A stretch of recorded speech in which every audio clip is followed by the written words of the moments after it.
सोमनाथ सूर्यवंशीच्या प्रकरणावरून जितेंद्र आव्हाड यांनी टीका केली, त्याचबरोबर अनेक जण टीका करतात, त्यामध्ये सुषमा अंधारे आणि अनेक जणांनी या प्रकरणावरून तुमच्यावरती टीकेची जोड उठवली. कसं पाहता याकडे नेमकं काय त्यांना प्रत्युत्तर आहे?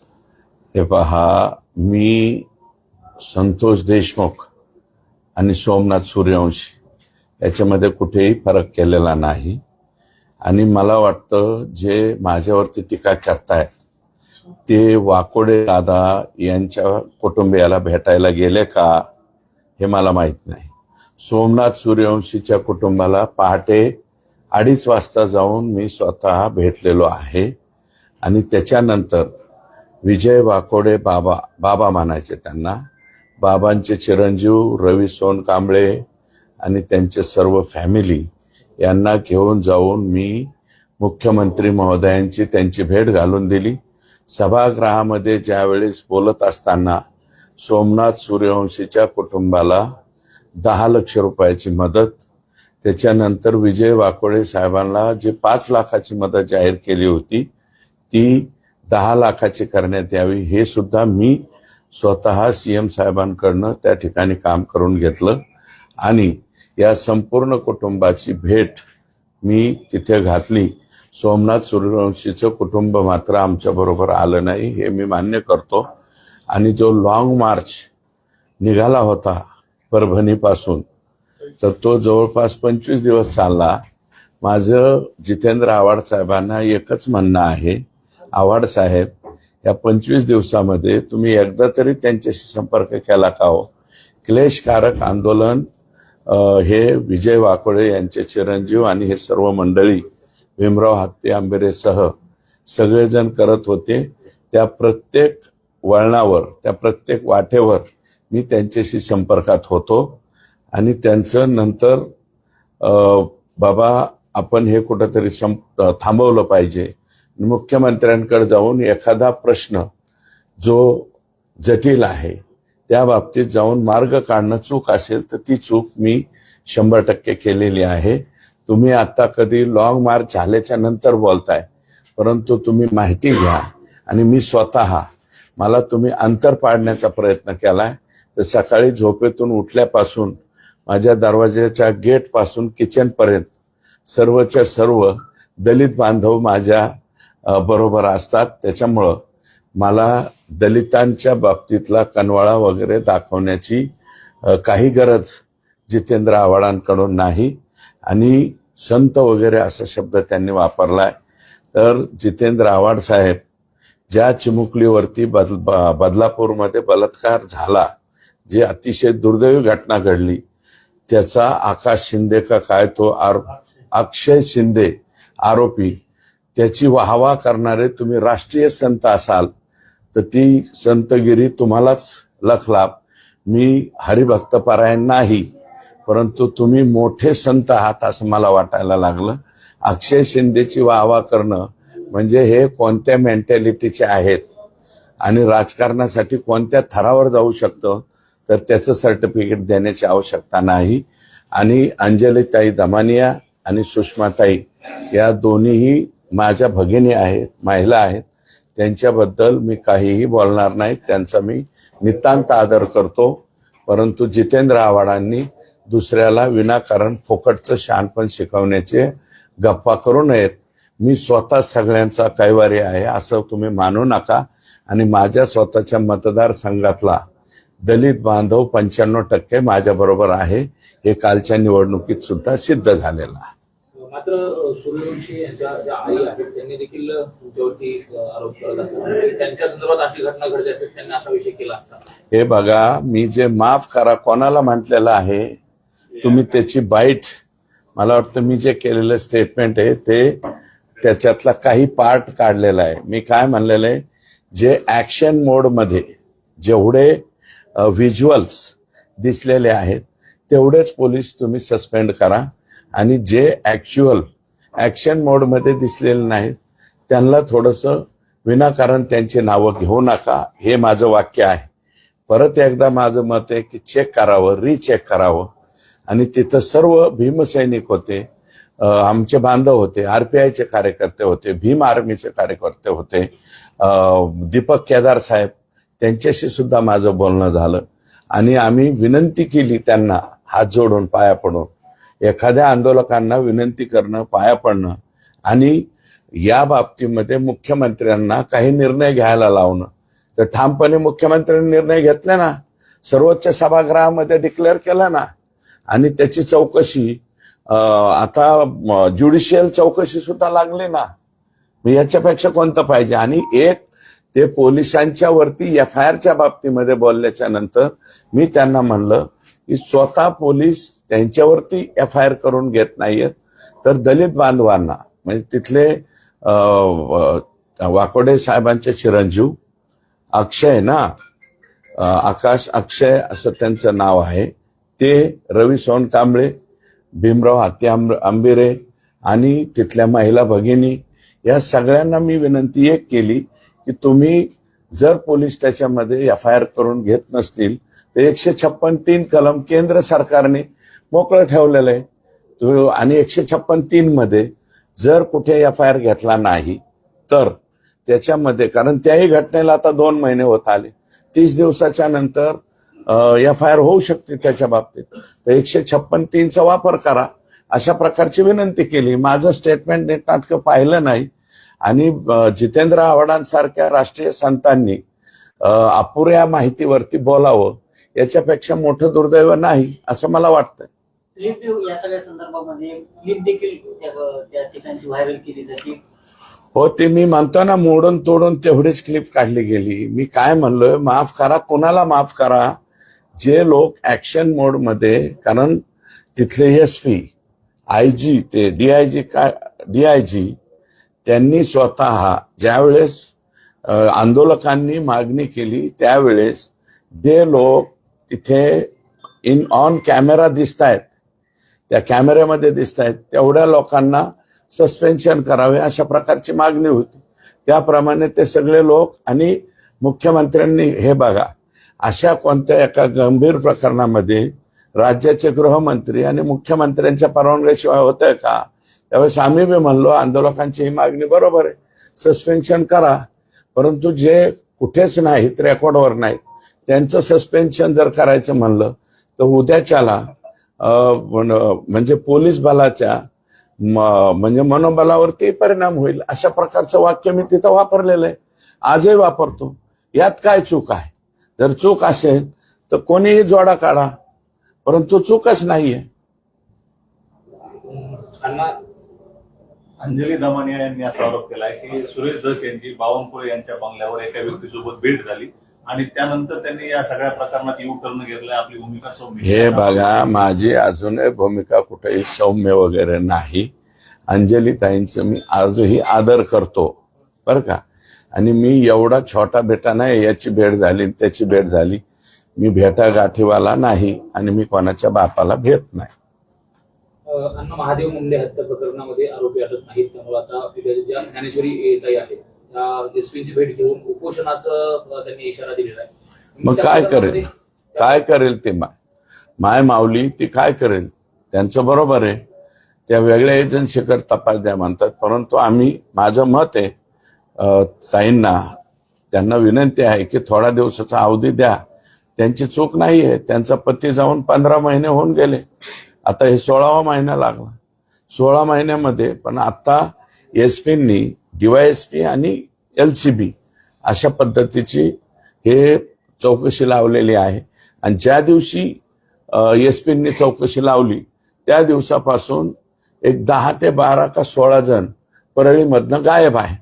ते जे लोक गायब आहेत ते सापडतील, ते कुठे जाणार नाहीत. आणि त्या माझं मत असं आहे की त्या ताईंच्या वरती म्हणजे उपोषणाची पाळी आम्ही येऊ देणार नाहीत. मी उद्या परत मुख्यमंत्र्यांकडे जाईल आणि आणखी वाटल्यास फोर्स वाढवून, आणखी तपास यंत्रणा वापरून महादेव मुंडेंचे जे कोणी मारेकरी आहेत हे बिनभाड्याच्या खोलीमध्ये गेले पाहिजेत, असं माझं स्वतःचं मत. अंजली दमानिया म्हणतात की सुरेश धस यांची भूमिका अचानक कशी काय बदलली? माझी भूमिका बदललेली नाही, कालही तीच आहे, आजही तीच आहे. उद्याही तीच राहील आणि परवाही तीच राहील. कोणत्या दोन्ही बाबतीत, संतोषच्या दोन्ही तिन्ही घटनांच्या बाबतीत राहील. संतोष देशमुख, सूर्यवंशी आणि महादेव मुंडे या तिघांच्या बाबतीतही माझी एकच भूमिका राहील शेवटपर्यंत. हे ज्यांनी यांचा जीव घेतलेला आहे ते फासावरती गेले पाहिजे. पंकजा मुंडे यांनी आज वक्तव्य केलं भाषणामध्ये, परळीवरती आपलं आष्टीवरती विशेष प्रेम करणार आहे आणि आष्टीमधल्या प्रत्येक कामावरती लक्ष ठेवणार आहे. त्यांनी खूप प्रेम केलंय आमच्यावरती, आष्टी मतदारसंघावरती गेल्या इलेक्शनमध्ये. आणि आज तुम्ही टीव्ही वाले असतील तर माझी विनंती आहे ते व्हिज्युअल जरा सगळ्या मतदारसंघात फिरवा. ते त्यांचं ज्यांच्यावरती प्रेम असेल तेच लोक तिथं हजर असतील. शिट्टीवाले, आणखी घड्याळावाले यांच्यावरती प्रेम करावं. भाजपच्या कार्यकर्त्यावर आणि भारतीय जनता पार्टीच्या लोकांवर प्रेम करायला मी काफी आहे. त्यांनी तिकडं प्रेम करू नये अशा प्रकारची माझी विनंती. बावनकुळे यांच्या बोलल्यावर आपली एका व्यक्तीसोबत भेट झाली होती, त्यानंतर आपली हे आहे मला विषय झाला हे विषय झाला डबल काय. ताई असं म्हणाले की तो भाजपचा मतदारसंघ आहे आणि त्यामुळे मला त्याकडे जास्त लक्ष द्यावं. हो, भाजपचाच आहे, जास्तीचे लक्ष द्या, आमची काही हरकत नाही. परंतु तुमचा मूळ मतदारसंघ आहे तिकडे जास्त लक्ष द्या. तिथलं सगळंच हायजॅक झालंय, तिकडे बघा मला. राष्ट्रवादीचे मतदारसंघ म्हणले, भाजपचा मतदारसंघ आष्टी. नाही, आष्टी भाजपचा आत्ता मतदारसंघ झाला. इलेक्शन मध्ये त्या म्हणल्या होत्या की केज ही माझी एकच सीट आहे, हे तुमच्या ध्यानात आहे ना. मग आता भाजपचा मतदारसंघ कसं काय झाला? ते ज्या बोलतात ना त्याच्यावरती त्यांनी ठाम राहावं. इलेक्शनच्या कालावधीमध्ये भाजपचा त्यांचा एकच मतदारसंघ होता. त्या स्वतःचं स्टेटमेंट आहे त्यांचं. तुमच्याजवळ असलं तर रिवाइंड करून टाका, नसलं तर मी देऊ का तुम्हाला उपलब्ध करून. पण मला वाटतं मी उपलब्ध करून द्यायची गरज नाही, ते तुमच्याकडे आहे. तर त्या इलेक्शनमध्ये म्हणल्या होत्या की केज हा एकच सीट आहे ना माझ्या वाट्याची. मग आता भाजपचा मतदारसंघ कसं काय झाला? इलेक्शनमध्ये भाजप गंधर्व विवाह मतदारसंघ होता आणि आता पवित्र विवाह कसा झाला? अण्णा, तुम्ही काल म्हणाला होता की 500 लोक परळीतले व्यापारी हे परळी सोडून गेले, त्यावर यादी देणार आहे. माझ्याकडे याद्या प्राप्त झालेल्या आहेत. परळी मतदारसंघातले काही लोक नावं बी द्यायला घाबरते परत. कारण हे जे पुण्याला राहायला गेलेत व्यापारी, जे मुंबईला गेले निघून, काही लातूरला निघून गेले, काही अंबाजोगाईला निघून गेले, ते काय म्हणते आम्ही जर बोललो तर पुन्हा ह्यांची पिलावळ तिथे येते. कसं काय बाबा, पुन्हा आम्हाला बाईट द्यावं लागते. त्याच्यापेक्षा खाजगीमध्ये ते नावं सांगताय बरं का, आणि हे करत नाही. आणि माझं म्हणणं आहे, पंकजाताईंना माझी विनंती आहे, जास्तीत जास्त लक्ष तिथल्या राखेवरती द्या. जास्तीत जास्त लक्ष तुमच्याच मतदारसंघातल्या, तुमचाच मतदारसंघ तो, वाळूवरती द्या. तुमच्याच मतदारसंघातल्या गायरान जमिनी हडप केल्या गेलेल्या त्याच्यावरती लक्ष द्या. आमच्यावरती कशाला? आम्ही किरकोळ लोक आहेत, गरीब माणसं. आमच्यावर धोपाट्या टाकून काय उपयोग व्हायचा तुम्हाला? ओबीसीचे नवनाथ वाघमारे त्यांनी असा आरोप केला की फडणवीसांनी तुम्हाला एक मिनिट ऐका, अशा काही लोकांच्या बद्दल प्रश्नच विचारू नका. चला जाऊ द्या. त्या म्हणजे एकदम अशा काही लोकांना जे सतत जाती जातीमध्ये राखेल वाटायचा धंदा करतात, त्यांच्याबद्दल कशाला प्रश्न विचारता? आम्हाला विचारूच नका. राज ठाकरे यांची भेट घेतली आणि मुंबई महानगरपालिकेच्या निवडणुकीच्या पार्श्वभूमीवरती अत्यंत महत्वाची भेट समजली जाते. कसं पाहता त्या भेटीकडे? आणि समीकरण बदललेलं असेल का? ज्या पद्धतीने दिल्लीमधला विजय मिळवला तसं आता मुंबईवरती देखील सत्ता भाजप काबीज करेल का? त्याची प्लॅनिंग सुरू आहे. मी 2.25 मतदारसंघाचा आहे, 2.25 तालुक्याचा आमदार आहे. देवेंद्रजी, राज ठाकरे साहेब, दिल्लीत आलं ना आमचं सरकार. ते आपवालेच म्हणले होते ना केजरीवाल साहेब, मैं जब तक जिंदा हूं तब तक भाजप को इधर नहीं आने दूंगा. असं 22 जागावर आले, ते पडले. आत्ताच्या मुख्यमंत्री आपटल्या. 22 जागा आल्यात, मेहरबानी आहे तेवढी. आणि 150 वर्षाचा काँग्रेस पक्ष त्याचा तर बिग झिरो झालाय. आणि तिथं भाजपाची सत्ता लोकांनी निवडून दिली. का दिली? हे त्यांचं, मला वाटतं केजरीवाल साहेबांचं दारूचं जे प्रकरण होतं ना, ते बाटल्या डुप्लिकेट, कोरोनाच्या काळात मला वाटतं बाटलीमुळेच त्यांचं सरकार गेलेलं आहे, दारूमुळं. जरांगे पाटील यांनी असा आरोप केलाय की मुख्यमंत्र्यांनी जी कारवाई केली आहे, तडीपारीची जी कारवाई झाली त्यांच्या मतदारसंघात काही नातेवाईकांवर, माझे नातेवाईक आहेत किंवा माझ्या जवळचे काही लोक आहेत म्हणून मी जाणीवपूर्वक असा प्रकार केला, तडीपार केले, हे मराठा आरक्षण आंदोलनाला कुठेतरी खोडा घालला, हे बघा, आरोप केला. दादा आमचं दैवत आहे. शक्यतो त्यांच्यामध्ये आमच्यामध्ये काय अंतर पडेल असे प्रश्न विचारू नका. जे काही बोललेले आहेत त्याच्या बाबतीमध्ये मार्ग निघेल असा मला विश्वास आहे. मुख्यमंत्र्यांशी आम्ही बोलू. त्यांच्या 4 मागण्या ज्या आहेत मुख्यमंत्र्यांनी त्याच्या बाबतीमध्ये उत्तर दिलेलं आहे. सर्वात पहिलं आता मराठा समाजाची जी उपसमिती आहे ती उपसमिती पहिली गठीत होणं गरजेचं आहे.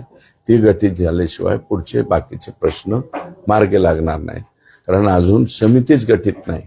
शक्यतो माझं मत असं आहे, आता कोणाला मुख्यमंत्री कोणाला अध्यक्ष करतात, चंद्रकांत दादांनाच करतात का आणखी कोणाला करतात मला माहिती नाही. त्याच्यामुळं ते प्रश्न लवकरात लवकर मार्गी लावण्याचा प्रयत्न आम्ही करू अशा प्रकारची विनंती आहे. आणि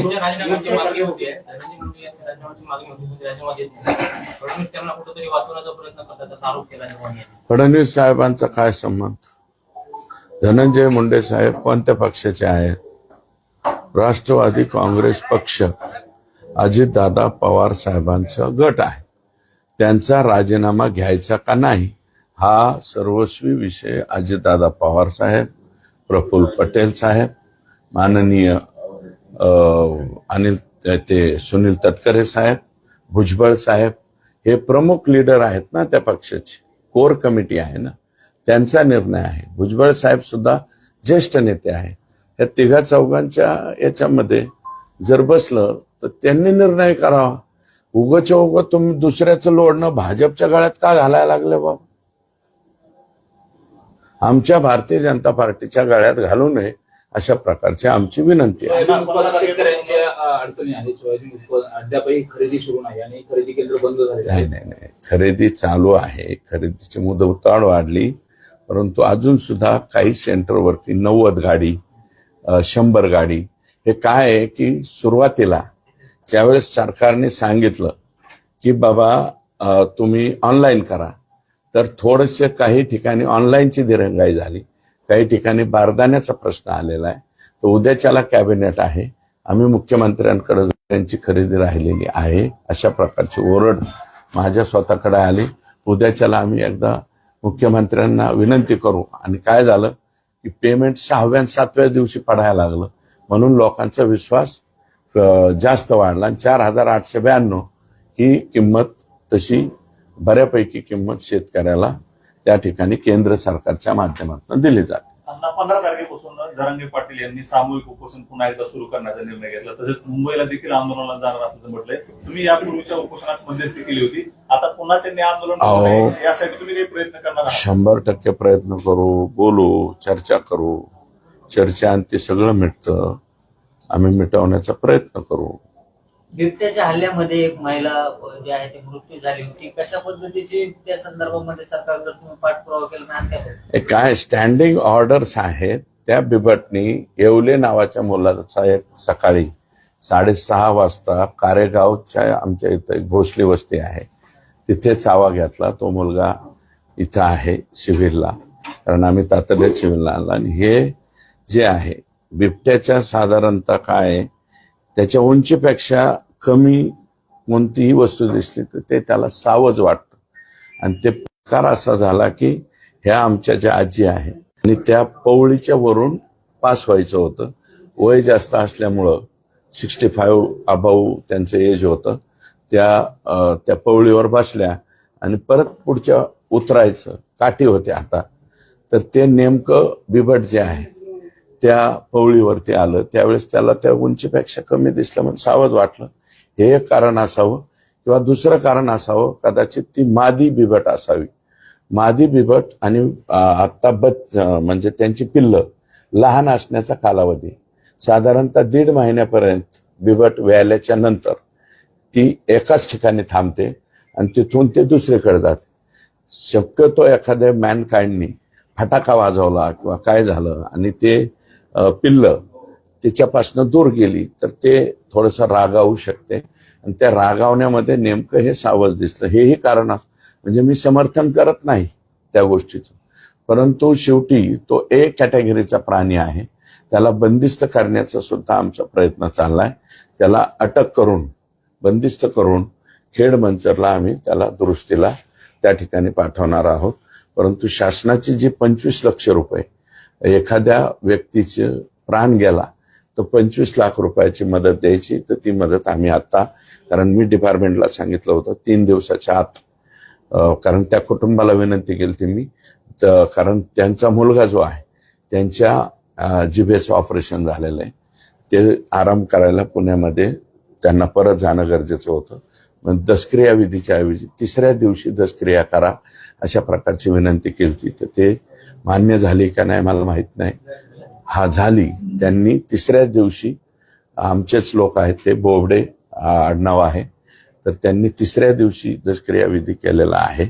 आणि आज आम्ही त्यांचं चेक जे आहे देऊन फुल नाही फुलाची पाकळी, कारण माणसाच्या जीवनाचं मोल करत नाही.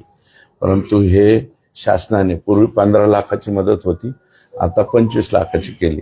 तुमच्या माध्यमातून बीड जिल्ह्यातल्या जनतेला मी विनंती करतो की बिबटला तुम्ही घाबरू नका, दुश्मन मानू नका, कारण डुकरांची संख्या कंट्रोल करायला बिबटची आवश्यकता आहे. बिबट हा लोकांचा म्हणजे मॅनकाइंडचा मित्र आहे. परंतु कधीतरी एखाद्या वेळेस असं काही घटना घडल्याच्या नंतर कोणाचं वगारू खाल्लं, कोणाचं वासरू खाल्लं, कोणाची शेळी खाल्ली, तर लगेच वन खात्याकडे तुम्ही तक्रार करा. त्याची नुकसान भरपाई 24 तासाच्या आत आपण देतो. आता जी घटना मेंगडेवाडीची घडलेली त्याचं लगेच रक्कम आम्ही त्यांना या ठिकाणी देतो. आव्हाडांनी अशी टीका केली की सगळ्याच ठिकाणी आपली राजकारण करून आपली पोळी भाजून.